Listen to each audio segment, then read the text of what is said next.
السلام عليكم ورحمة الله وبركاته. الحمد لله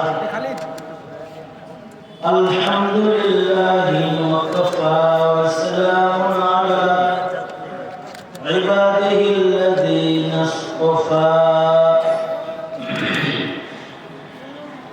أما بعد فأعوذ بالله من الشيطان الرجيم.